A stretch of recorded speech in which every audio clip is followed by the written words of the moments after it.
How politically engaged are you, and how do you believe that our current political ecosystem affects your daily life?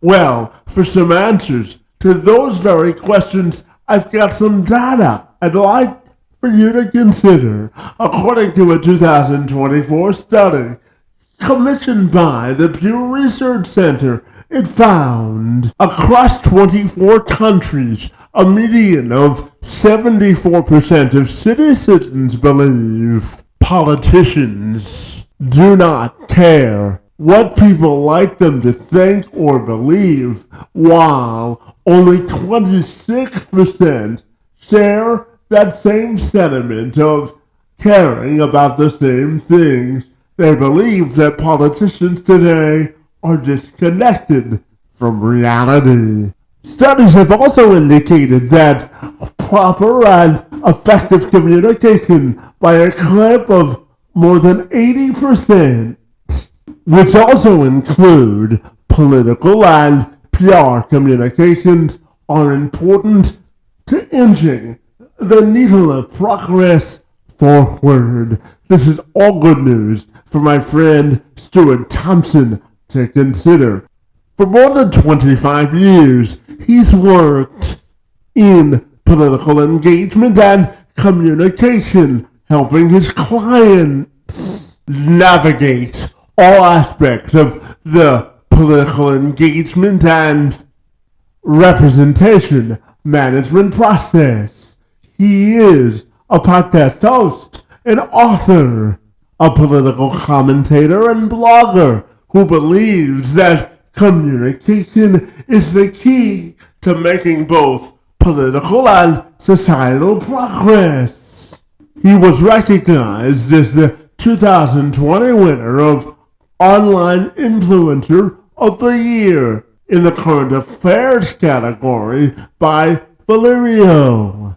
He advises all of his clients on every aspect of their public affairs strategy, including corporate communications and representation management issues. His work has included legislative, lobbying, profile raising, planning communications, and he has also worked on a number of high-profile media relations and crisis management campaigns across a wide array of industries. He joined me this week to have a conversation about how international political discourse has changed, how it stayed the same, and how effective political communication is more important than ever before. I'm Kevin McShann. Let's have this conversation.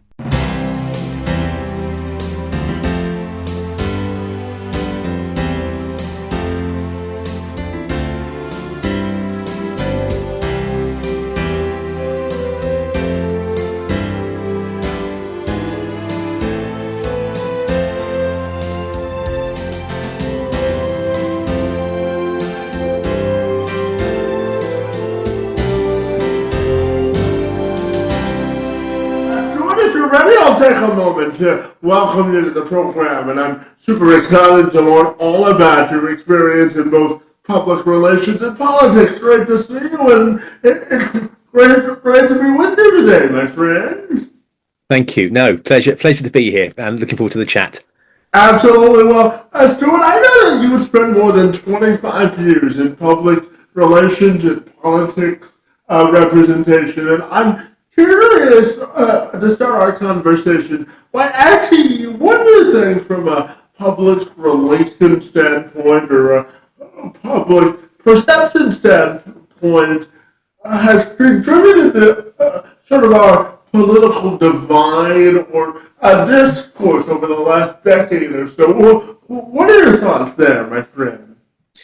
I think I always think there's a couple of different elements at play with these things, and it's never one particular challenge or one particular politician. It's a sort of almost a culmination of things. And I think, you can't help but look at the technology and the way that sort of has reinforced us in our own tribes, if you like, our own ways of only engaging with people that we really agree with. So that sort of echo chamber has been reinforced over the years. But I think it's too easy just to blame the technology. And I think part of it is down to the failures of governments, frankly, across the world. This is not a US thing, UK thing, European, well, it doesn't matter. But the failures of governments to deliver for their communities across, economic growth,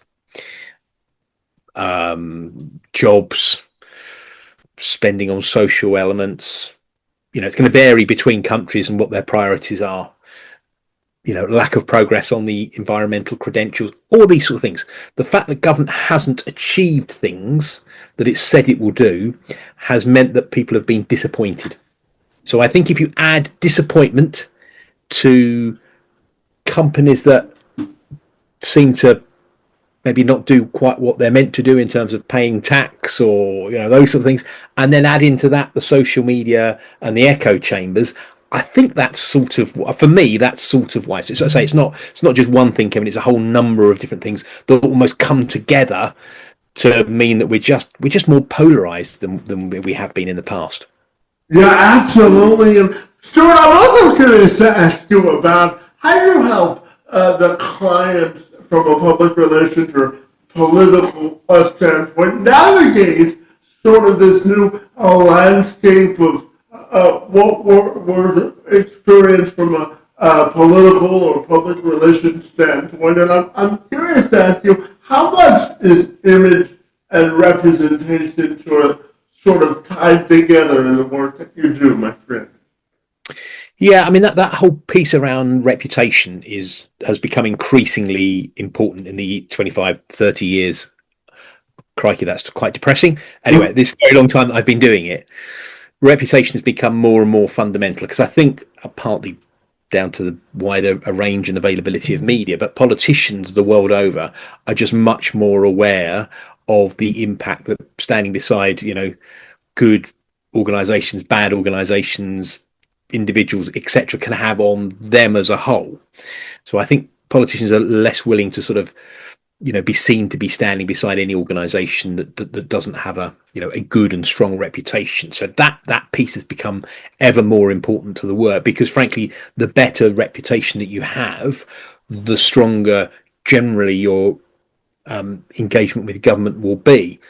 And reputations vary hugely between organizations as to what a good reputation means for anybody. But if you're a business, it's looking after your employees, it's having women and more diversity on boards, it's not polluting the environment unnecessarily, etc., etc. There's the fundamentals of what you do, and you do it well, but then there's that other stuff around being a good business, which is incredibly important as well. So I think all those things have raised in importance over the years, Kevin. And it's anybody that wants to have good engagement with government needs to have those in mind. Yeah, absolutely. And Stuart, I'm curious from an international perspective and where you sit in the UK. I'm curious to get your take on both US and Canadian politics. Obviously, the current American administration is something that we haven't seen in modern politics before, in terms of before President Trump came on the scene almost a decade and a half ago from a political perspective. So I'm curious to get your thoughts on how the American perception or profile has changed under his leadership, and with Prime Minister Carney, obviously, it's still a liberal government, but a new approach. So you can take that question in any direction you like, my friend. Yeah, no, you raised some really interesting challenges, Kevin, which is, look, our knowledge of, and I know if we say American politics, Canadian politics, I know these things are so much more complicated than just, the country or either country, because they each have their own states or provinces, and the level of control and politics within each of those is their own special consideration as well. But if I take them as a whole, our understanding of Canada is normally just reflective of the Prime Minister at the time, so Trudeau or Carney now.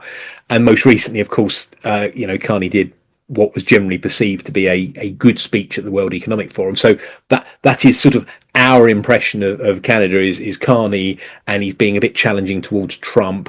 He's speaking some sense, but because Canada is still part of the Commonwealth, along with many other countries, Australia, New Zealand, countries across Africa as well, that we have some natural affinity with those countries. So that level of they're our friends is sort of almost completely implicit with Canada. And I think for most people that would have been the same for the US, but is being questioned because of the current political situation. It's not just it's a president that people like or dislike or anything along those sort of lines. I think it's more the manner of communication.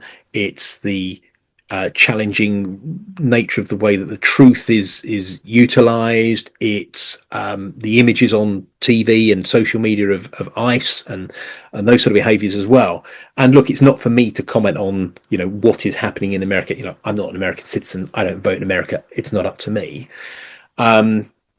We'll all have our views about the way that we feel about that, but for a large part of the UK population, that does mean that we look to the US as, when you go back to the 60s and 70s, mind you, not even I remember that long ago, Kevin, I hasten, despite the look of my hair and everything. But, America was where people wanted to be. It was a land of hope and opportunity and difference. All the bands, the Beatles, everybody wanted to go to America. It was the pinnacle of where anybody wanted to be. The trouble is now, I'm not sure that's the case. Mm-hmm. So that there has been a shift in perceptions and understanding from even during maybe the previous presidents of Bush and Junior Bush weren't particularly well received, whereas you could argue Clinton and particularly Obama were. But even if you didn't like them, the US still held a special position. I think that's being challenged more and more, I think, unfortunately. Yeah, absolutely. And, Stuart, I want to talk to you about public trust in politics, or public distrust, because last year our friends at the Pew Research Center said that 64% of Canadians from a global perspective believe that politicians can't be trusted and have a perception that creates, a high barrier to entry when it comes to wanting to serve in public office or political office. And that, conversely, the Pew Research Center says that 72% of Americans, from a global perspective, view the candidate quality as poor or bad, my friend. So I'm curious to get your thoughts on those findings and the importance that we have to put on candidate quality today. What are your thoughts there, my friend? I think, look, trust is almost a word that sort of sums up the challenges that we all face. I mean, we all want, if you're trying to, if you're a business and you're trying to sell more product, you want people to trust that. If you want, politicians want the electorate to trust them so that they'll gain their vote. So trust almost is a sort of almost a word that sort of encapsulate everything you're trying to do. And trust is about reputation and understanding and the way that you communicate. It sort of wraps everything up together. And the sad reality is that, it's, put it this way, it's never been that politicians and governments have been popular. So we shouldn't kid ourselves that, in some way this is new. It's been going for, well, you could say hundreds of years, certainly decades and decades, if not hundreds of years, if not even longer. But I think what's different now is that the trust is even lower. I mean, it's not quite zero, but some of the stats that you mentioned there, it's pretty low. People just don't trust government politicians at all. They trust some businesses. and there are sort of the Edelman Trust Barometer and other measures which sort of say that businesses are the one trusted source nowadays. I take that with a slight pinch of salt. I think I can see that in some sectors and with some businesses, but I'm not sure across the piece. And the trouble is that when you then have the challenge of the different types of media and the reinforced media, which we've already touched on, Kevin, which is that if there's that lack of trust and that's then being reinforced, and if that's being reinforced with the use of truth and sometimes not truth, counter truth, that becomes even worse. And then add into that the ability of the technology to create deep fakes. And when those deep fakes go around, because you don't trust the person in the first place, you automatically believe the deep fake, even though it's not true. So we have to find some way through this. I tend to think it's through communication. I mean, I would say that anyway. That's what I do as a living. But I think the more, the better, the clearer, the deeper the conversations, the bringing together of different potentially conflicting sides, I think is the only way that we get through this. Yeah, absolutely. And, Stuart, I also want to know, because I know that we've mentioned that you spent more than 25 years in this line of work. And I'm curious, when it comes to engaging the public about their excitement about politics and public or political engagement overall, how do you think that's changed over the quarter of a century that you've been doing this? For the good, the bad, and everything in between, my friend. What are your thoughts then? Well, Kevin, you depress me even more when you describe it as a quarter of a century. That makes it sound even longer than I indicated to start with. Look, again, I think it'd be too easy just to say the technology has changed and therefore that's changed the nature of how we do our job, because that's the same for everybody. So there's nothing special about communications. Every single person, in most developed countries, if not, across the world, has had their lives changed by the technology. I think it's, for me, I look at other aspects of the way that my job has changed to see that. And, and if from a Canadian or a US perspective, this wouldn't seem like any sort of change at all, because, you have very devolved sets of institutions. You have the state and the federal, and they've got very clear powers. And okay, again, we can talk about how, the current situation in the US might be changing some of that, but fundamentally, you have a very federalized system with very strong states or provinces. We didn't have that here. That is relatively new to us. So when we talk about, the evolution in even just in Scotland and Wales, that's within my working lifetime. So when I started, all my engagement was focused on London. It was focused on Westminster and Whitehall, so the UK decision making. There weren't decision making powers for Scotland and Wales, Northern Ireland. So that's a change. We now have mayors. Again, when you say that out loud to US or Canadian or other audiences, they think you're completely weird. What mayors? Yeah, yes, relatively new in the UK system. So for me, I think the technology is one thing, but actually we've just changed the nature of our political institutions, and we've tried to bring them closer to communities. Now, again, you can have a discussion about whether that has worked or not. I think it has. But I think there's still some way to go, and I think we have some way to go because more power needs to be shifted from the centre, so London, to Scotland and Wales, Northern Ireland, but particularly mayors, across the whole of England only at the moment. So, yeah, absolutely, and Stuart, I want to talk to you about a political rhetoric and political violence, because the Center for American Progress did a study on this last year, and it found that 63% of U.S. adults express low confidence in the future of the political system, and 58% of voters think it's impossible to lower the temperature of political rhetoric which also contributes to political violence, my friend. So from your perspective in the UK, my friend, I'm curious to ask you about your thoughts on those findings, and how do you think we can lower the temperature of political rhetoric and violence from a global perspective? What are your thoughts there, my friend? Yeah, that's a big issue and a big challenge. I mean, we don't. Again, speaking in very general terms, in the UK, certainly we don't have that. We've had it on occasions. I mean, certainly when I think back to riots in the early 1980s, and in more recent years as well. So it's not that we're completely immune to these things by any stretch of the imagination, but we tend, as a political culture, not to go to these things. But there are some huge exceptions to that around the miners' strike, and But then again, questions there about whether that was the communities involved or whether the police were involved and all sorts of things. So I won't go there because it's a huge issue in and of itself. But it does remind us that again, these things aren't new. These things do happen.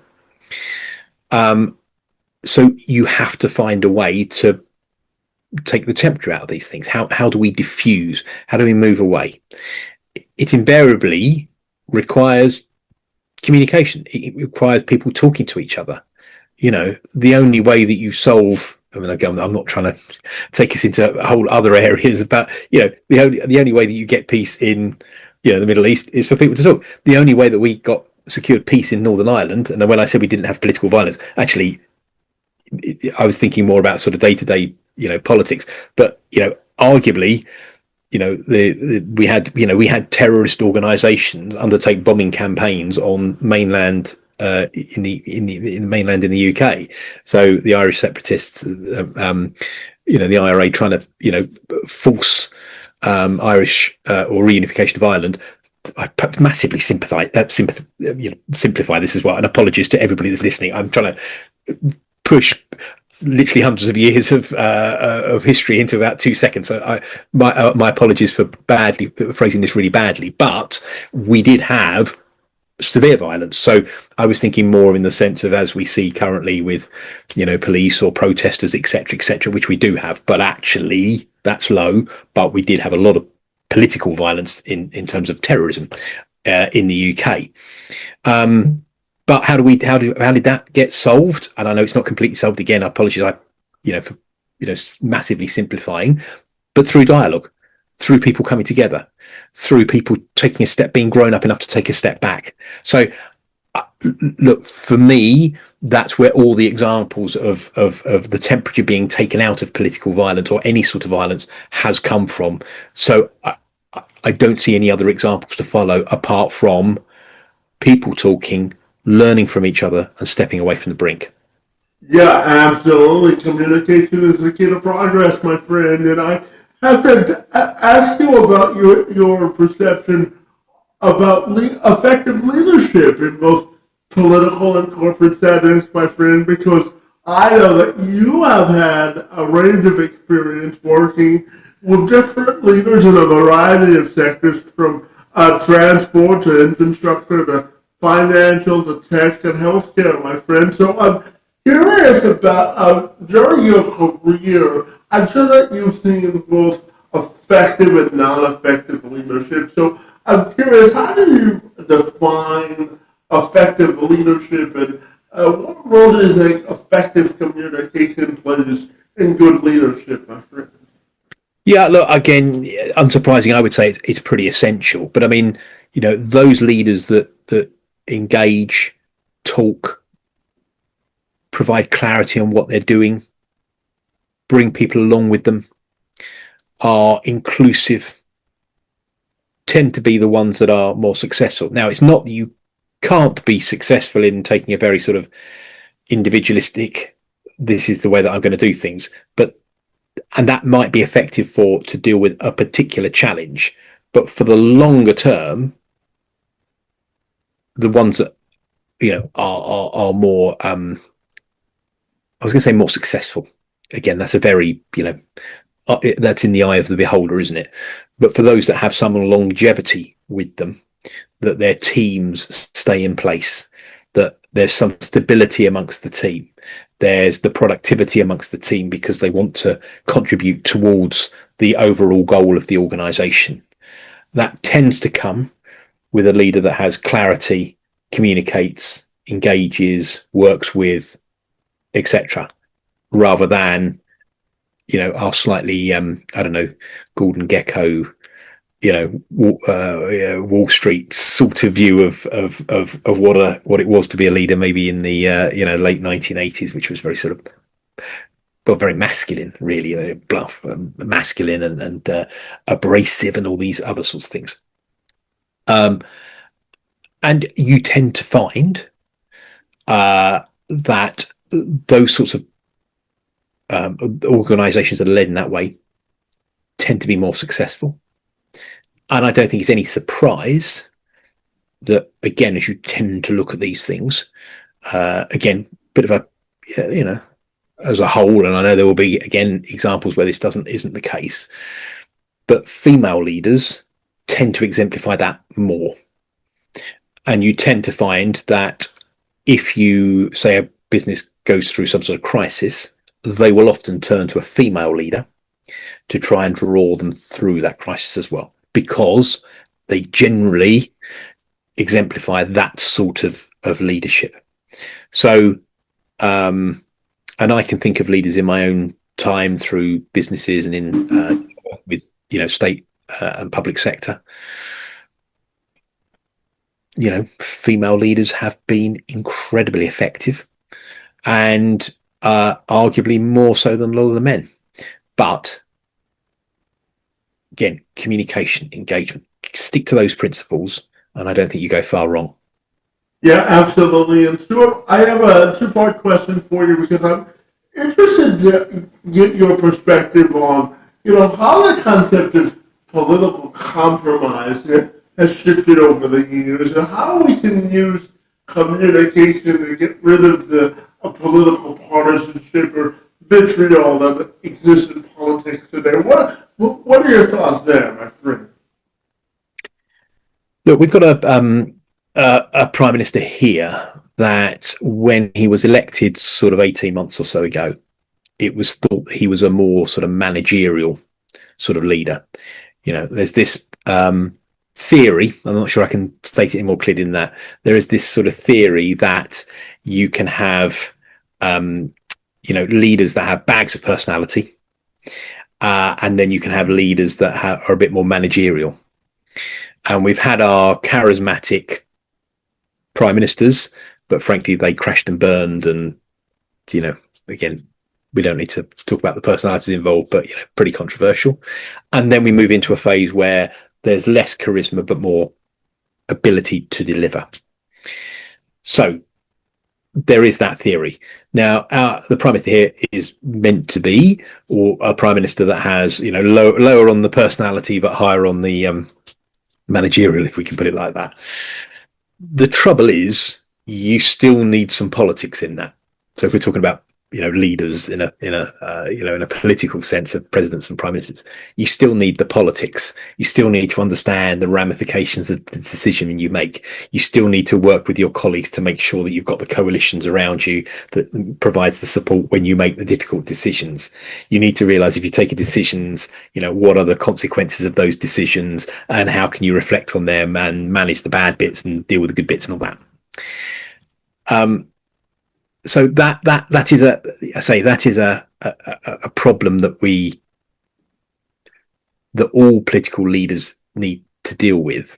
So I think, so this is a rather bad answer, Kevin, but I think if you can mix that charisma with actually some managerialism, then I think you can overcome some of those entrenched positions, and take some of that rhetoric down a notch or two. You just need to show people that you're delivering. And again, in whatever walk of life, whether it's, me working to the people that I, my clients, or where I do interim roles as well, showing them that I'm doing what I'm meant to be doing is one thing. But it's the same if you're a prime minister or a president or the leader of an opposition party or a local councillor or an elected mayor. It doesn't matter. You still need to show that you've done things over a period of time. So Yeah, I don't think that changes. Yeah, and Stuart, I'm curious, during the course of your career, I'm wondering what's been the most rewarding aspect of the work that you do, and then secondarily, I'm wondering, from an international political perspective, what current headline has you most fascinated to see how it'll eventually evolve itself, my friend? What are your thoughts there? Yeah, most rewarding work. I mean, it's normally the sort of the most recent piece that I've done, and sometimes that's around a policy change that I've helped to secure for a client, and I thought that was a good job, well done, and well argued. Equally, in some more recent roles, I've helped set up sort of public affairs teams or sectors, and to walk away from those roles after the piece of work has been done has been very rewarding personally as well, because you sort of walk away and think, well, that's they've now got a team there, it's in place, it's embedded in as part of that organization. So that's a good feeling as well. So I'm not sure I'd point to one, Kevin. I think there's otherwise, frankly, if the one that I had was 25 years ago, then I might be a bit depressed by now that I hadn't really done much in the intervening 25 years. So I tend to see the good in my hopefully most latest piece of work, and that's what I then take to the new roles that they come through, or the new client work that comes in. So I think that in terms of rewarding, in terms of headlines and what I see around the world, look, look, I'm a political geek nerd. I don't know which is the right thing, but when I watched TV as a kid, my favourite programs were there was a kids program in the UK called John Craven's News Round, and it was a program designed sort of 5 minutes, 10 minutes, whatever it was, but all about the current affairs and the news, but delivered in a way that children would understand. And so there wasn't horrible death and destruction and the horrors and evils of the world, but it wouldn't shy away from some of those more challenging topics as well. But it was news that would resonate and was communicated in a way that understand. That was my favourite program. So in that sense, I probably haven't changed very much and whilst I've been doing this for 25, 30 years, I'm now not going to reveal how old I am, but all of those years, it's still politics and current affairs and the media, which is hugely interesting to me. So I always feel hugely grateful for the work that I do, because I genuinely, do enjoy it. So when I look at headlines around, sorry, again, Kevin's apologies, long-winded answer, but when I look at headlines around the world, when I look at, examples, but when I see governments that do genuinely make a difference to the populations they deliver to, and that might be in a policy area. Look, I'm not sure I completely agree with the Australian ban on social media for under 16s, but the fact that a government has taken that step and is trying to implement it and is working through that, that's interesting, because it shows that governments can still do things. Equally, when I see the steps that the UK government is taking in terms of helping to combat the consequences of climate change and trying to improve our and move towards net zero, I find personally, a lot of people wouldn't agree, but personally I find that really enthusing and shows that governments can agree things. And then when I see leaders from business but politics come together, for instance around trying to help the Ukraine, that I find motivating as well, because it means that we can still achieve things as individuals, and together we can do things. It's not that the forces of, I don't know, it depends on which conspiracy, but the forces of global capitalism, whatever, aren't completely against us, and there's nothing we can do. We can always do things nationally and across our own communities as well. So that inspiration sometimes comes from when I look out the window and I see there's a community group that have helped improve playground for kids coming out of school and things like that. That's really enthusing as well. So I think you can have, for me, I can see that nationally, locally, and in my own community as well. Yeah, I've got two questions left for you, and the first of those two questions is, I'm curious to ask you about how you view the future of political climates around the world, especially in the UK, because I know, whether it's President Trump's infatuation with acquiring Greenland, now he's back down from that. But I'm curious to get your thoughts on the future of political culture, both internationally and where you are in the UK. And then finally, my last question to you is about legacy and how you want your individual and professional legacy to be defined. What are your thoughts there, my friend? Right, again, two tough challenges there, Kevin. I think, look, what we tend to find, if we look back at history, is that if there are periods where we've gone through more, I'm trying to choose my words carefully here, because I know you'll have a number of people that listen and watch the podcast, different perspectives.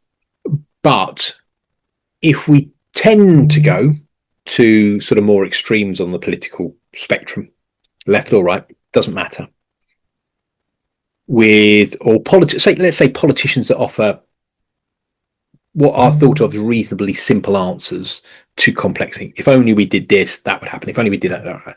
Right. Politics, same as business, isn't that straightforward. It's not that easy. It's often several decisions that have to be made, different coalitions of interests that have to be brought along. It's just more complicated. And when we vote for more simplistic answers, we tend to, after a period of time, abandon those simplistic answers and actually find our commonality again and work together. So I tend to think that, again, I hopefully see the good in communities and the good in working together to deliver on the undoubted challenges that countries around the world face. I mean, it's just, there is just so much that needs to be done. Not least, helping domestically our communities, many of which have been left behind over the years. And again, we see this across a range of different, countries. A lot of the topics, and there's a huge amount of commonality between the challenges that countries face. So I tend to think that, again, it's by working together, we will come back together, even if some countries are attracted by more extreme, simplistic answers at the moment. We don't end up there for long. We normally come back together. In terms of legacy, to be honest, Kevin, I never really thought about that. What do we normally do? I turn up to work. Hopefully I'm nice to people and I achieve some stuff and I get paid for it.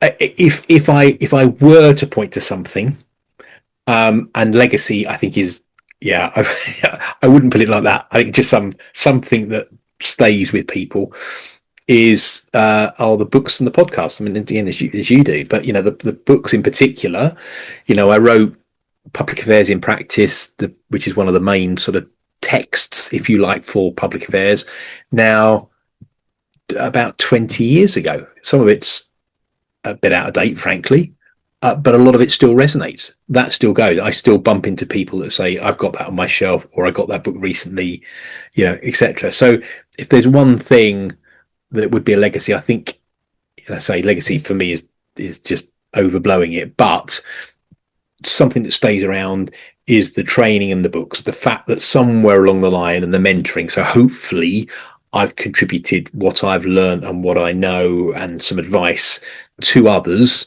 so that they can have a good job and a good career and feel that they're doing something for the organizations or their communities or whatever. So I suppose that would be the bit I would hope would stick around or will have been of use to some people. That's really it. Yeah, absolutely. Stuart, I know that you host a podcast called Public Affairs in Practice, my friend, and I know that you have a large online presence in terms of carving out, political information and public affairs information people can use. So tell me about, if people want to get in contact with you, what's the best way they can do that, my friend? Yeah, look, I'm eminently Googleable, Kevin. So you people can find me, but yeah, LinkedIn, Stuart Thomson no P in Thompson, just in case to confuse people.